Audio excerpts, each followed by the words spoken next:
Bom dia a todos. É com grande alegria que estamos aqui reunidos para aprendermos um pouco mais sobre os ensinos do Mestre Jesus. E assim, vamos fechando os olhos e fazendo essa prece inicial, onde, reunidos aqui, vamos receber essa energia renovadora que vai nos direcionando para caminharmos cada vez mais perto da espiritualidade, onde recebemos esses fluidos poderosos que vão despertando alegria em nossos corações, onde vão fazendo que cada vez mais os nossos pensamentos sejam elevados, as nossas ações sejam voltadas para a verdadeira caridade e o amor, e assim que vamos caminhar cada vez mais seguros e com alegria, sentindo a presença do Mestre Jesus em nossos corações. Assim seja. E agora, dando início aos nossos trabalhos, hoje nós vamos falar do capítulo 1 do Evangelho segundo o Espiritismo. Eu não vim destruir a lei. E no item 8 ele fala da aliança, da ciência e da religião. Fazendo assim um breve histórico, nós temos uma alternância, muitas vezes, da religião e da ciência durante esses séculos. No começo, na primeira revelação, onde Moisés, conduzindo aquele povo para a terra prometida, ele recebe de Deus as tábuas da lei, que eram os mandamentos que iam nortear todos os princípios daquele povo, tanto na parte religiosa como nas leis civis para a conduta daquele povo ainda rebelde. Era necessário naquela época um Deus ainda, um Deus enérgico, um Deus duro, que determinava aquele povo que ainda não entendia. E depois, já com a vinda de Jesus, a segunda revelação, onde ele vem mostrar que ele não veio destruir a lei, mas veio trazer uma coisa a mais, que é a compaixão, é a caridade para com os seus semelhantes.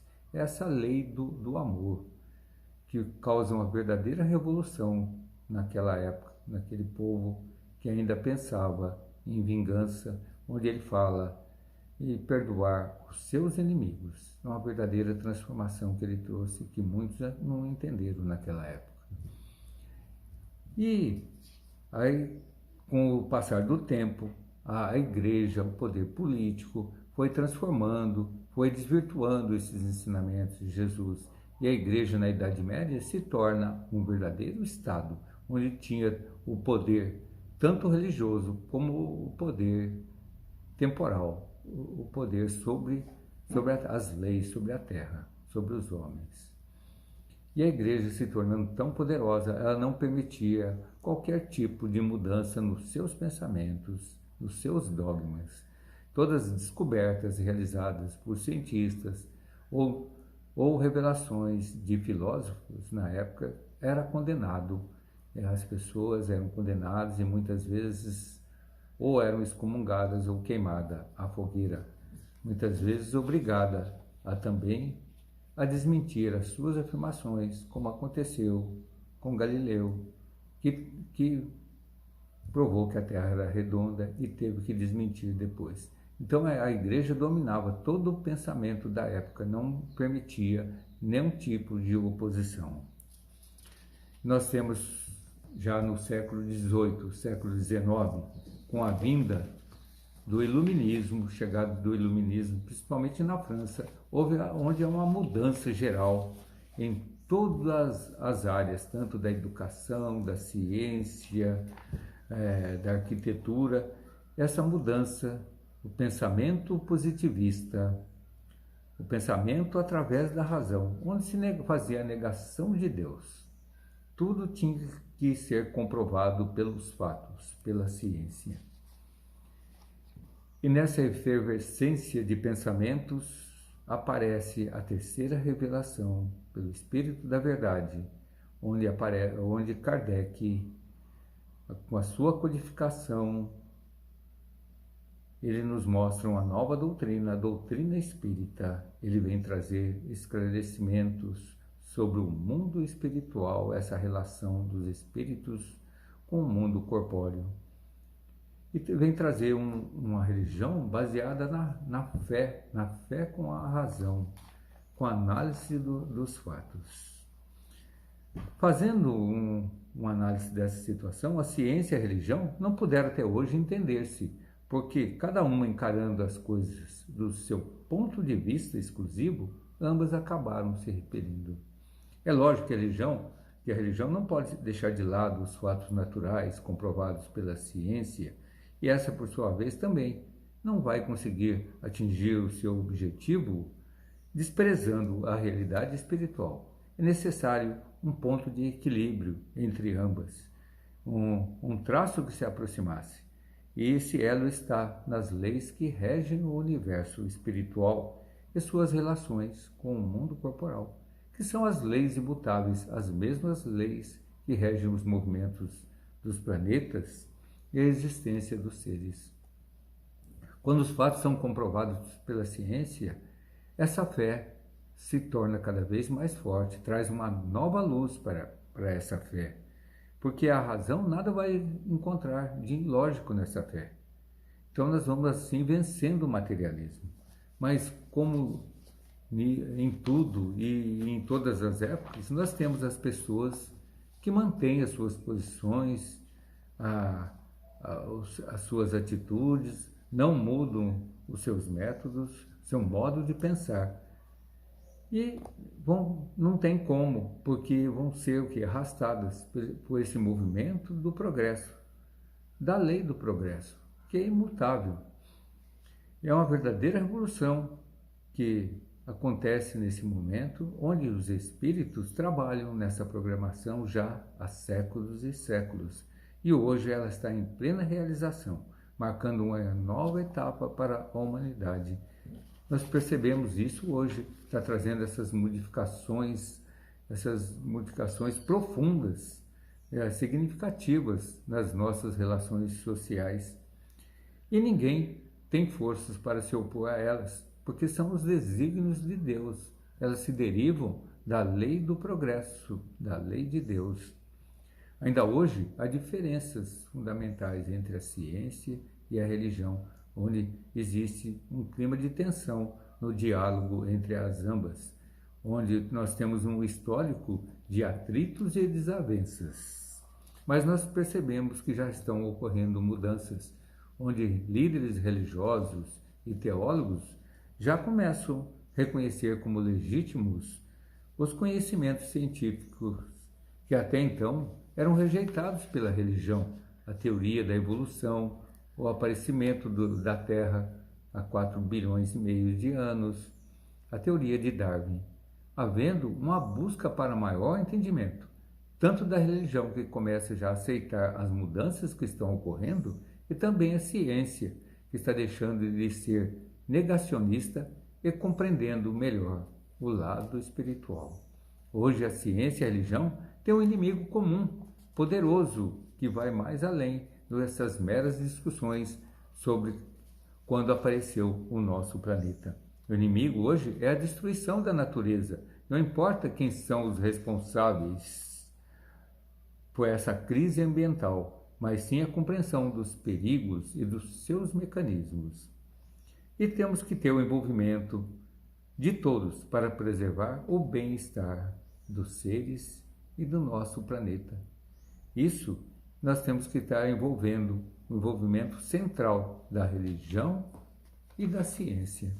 Essa situação nos leva cada vez mais a um diálogo frequente entre cientistas e congressistas religiosos.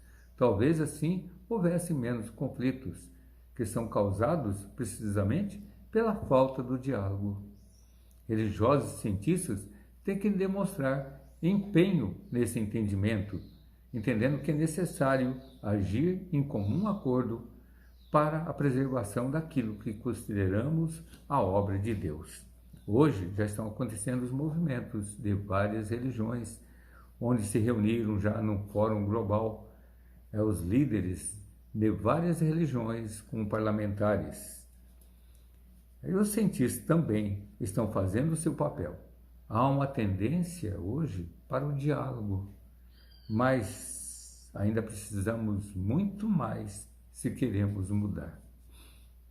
Não há como negar que as instituições religiosas possuem uma tremenda influência sobre as pessoas ao redor do mundo. Mas não podemos ficar só apontando os erros cometidos pelas instituições religiosas, mas sim somarmos esforços para esse bem comum. O conhecimento científico ele pode se aliar ao poder de mobilização e conscientização social que as religiões possuem. É assim que vamos produzir cada vez mais esforços grandiosos para revertermos essa situação perigosa a qual nos encontramos. A religião e a ciência são dois instrumentos da inteligência humana. Enquanto um revela as leis do mundo material, a outra revela as leis do mundo moral. Ambas, no entanto, possuem o mesmo princípio, que é Deus. Por isso, não podemos se contradizer. Se uma fosse a negação da outra, uma estaria fora da razão e a outra estaria com ela. Isso que era mostrar que Deus viria destruir a sua própria obra. Isso seria ilógico. Chegarão os tempos em que os ensinos de Cristo serão melhores esclarecidos e vai ser levantado ainda aquele véu que encobre certos pontos dos seus ensinos através da ciência, que vai deixando de ser materialista, olhando cada vez mais para a sabedoria divina, para a espiritualidade. E a religião deixará de ignorar também as leis orgânicas imutáveis da matéria. Chegará o momento que essas duas forças se amparam uma na outra e harmonicamente irão prestar mútuo auxílio. A religião, não mais desmentida pela ciência, vai adquirir uma força invulnerável, porque estará apoiada na razão e terá ao seu lado a irresistível lógica dos fatos. As descobertas científicas vão cada vez mais glorificar o Criador. Na Gênesis capítulo 1, item 55, Kardec fala que a doutrina espírita, por apoiar-se nos fatos, não tem que ser e não pode deixar de ser essencialmente progressista, como são as ciências de observação. Pela sua essência, ele se alia à ciência, sendo que essas leis da ciência não podem contrariar as leis de Deus, que é o autor delas. Observa Kardec que as descobertas que a ciência realiza, o Espiritismo as aceita como verdade após ter sido demonstrado, o que é feito através, logicamente, da observação. O Espiritismo assimila sempre todas as doutrinas progressivas, de qualquer ordem que sejam, desde que assumam os compromissos com as verdades práticas, abandonando o domínio das utopias. A doutrina reconhece a progressividade do progresso do conhecimento e o papel que a ciência representa no processo evolutivo da humanidade. Essas palavras de Kardec é que devem nortear os nossos passos, que estamos envolvidos nos estudos e na divulgação da doutrina espírita. Caminhando de acordo com o progresso, o Espiritismo jamais será ultrapassado, porque se nossas descobertas das ciências lhe demonstrarem que está em erro acerca de um ponto qualquer, ele a modificará nesse ponto. Se uma verdade nova se revelar, ele o aceitará. Então, o Espiritismo, como sabem todas as pessoas que já iniciaram os seus estudos, que ela não se baseia em dogmas. Seus principais fundamentos não são obra de concílios ou fruto de teses acadêmicas.